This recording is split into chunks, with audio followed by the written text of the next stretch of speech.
Bismillahirrahmanirrahim. Assalamualaikum warahmatullahi wabarakatuh. Salam Universitas Medan Area, inovatif, profesional, dan berkepribadian. Perkenalkan, saya Dr. Sultan Iqbal Nasution SMH, dosen Fakultas Hukum Universitas Medan Area.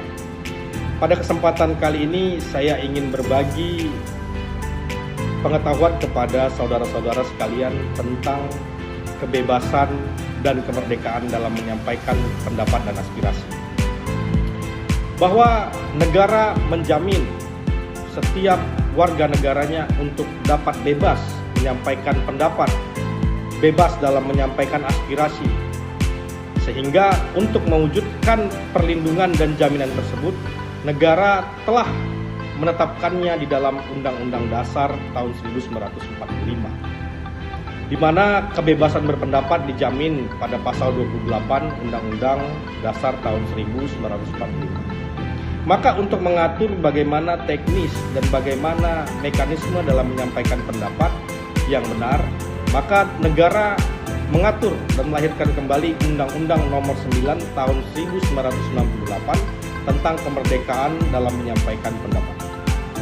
Saudara-saudaraku sekalian, kebebasan berpendapat seperti yang saya sampaikan tadi merupakan aktivitas ataupun hal yang dibebaskan oleh negara, diperbolehkan, dan bahkan dijamin oleh konstitusi dan undang-undang.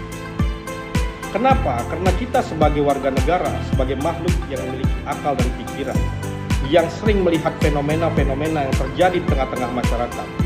Apakah fenomena-fenomena itu bisa berbentuk atau berwujud sebagai kebijakan-kebijakan umum, kebijakan sosial, ataupun kebijakan hukum, di mana hal-hal tersebut terkadang menimbulkan perbedaan pendapat atau menimbulkan pendapat yang berlawanan baik di antara kita, baik di antara sesama warga negara ataupun antara warga negara kepada pemerintah. Maka walaupun kita memiliki pendapat yang berlawanan terhadap kebijakan-kebijakan ataupun satu fenomena, negara tetap memberikan akses kepada kita, negara tetap memberikan hak kepada kita sebagai warga negara untuk menyampaikan pendapat, untuk menyampaikan aspirasi. Namun, yang perlu kita perhatikan adalah di dalam proses menyampaikan aspirasi dan pendapat tidak boleh mengganggu ketertiban umum, atau bahkan dalam menyampaikan pendapat dapat mengakibatkan kerugian-kerugian, baik itu kerugian kepada orang lain atau bahkan kepada negara.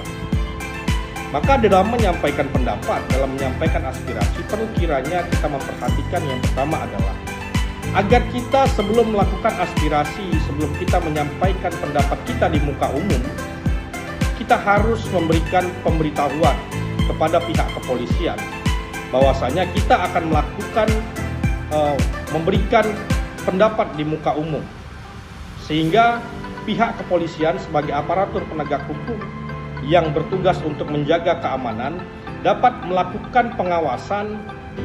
Dan hal ini juga bertujuan agar tidak terjadi intimidasi dilakukan oleh orang-orang yang memiliki pendapat berbeda terhadap kita. Kemudian di dalam menyampaikan pendapat pula, agar kiranya pendapat yang kita sampaikan tidak pula bermuatan hal-hal yang dapat menimbulkan perpecahan di antara warga negara, perpecahan di antara bangsa-bangsa. Kemudian jangan pula ketika kita menyampaikan pendapat kita merusak, kita berbuat anarkis, menampilkan kekerasan baik itu kepada aparat-aparat penegak hukum ataupun kepada warga negara lainnya yang berbeda pendapat dengan kita, atau bahkan merusak fasilitas-fasilitas umum yang padahal fasilitas itu dibuat oleh negara untuk orang banyak. Maka sekali lagi saya menghimbau kepada para warga negara, kepada saudara-saudaraku sekalian sebangsa dan senegara, agar kita sebagai warga negara yang baik untuk dapat menyampaikan aspirasi dan pendapat kita sesuai dengan peraturan perundang-undangan yang telah ditentukan. Bagaimana itu menyampaikan pendapat yang baik dan benar menurut undang-undang adalah menyampaikan pendapat di muka umum dengan tidak mengganggu ketertiban umum, tidak membuat kerugian kepada orang lain, dan tidak membuat kerugian kepada negara. Terima kasih. Semoga apa yang saya sampaikan ini bermanfaat dan dapat menjadi pedoman bagi kita semua. Pada akhirnya, saya, Dr. Soringbal Nasution SMH, menutup ataupun mengakhiri pesan saya pada kesempatan kali ini. Semoga kita semua tetap bersatu dan tidak terjadi perpecahan sesama warga negara. Assalamualaikum warahmatullahi wabarakatuh.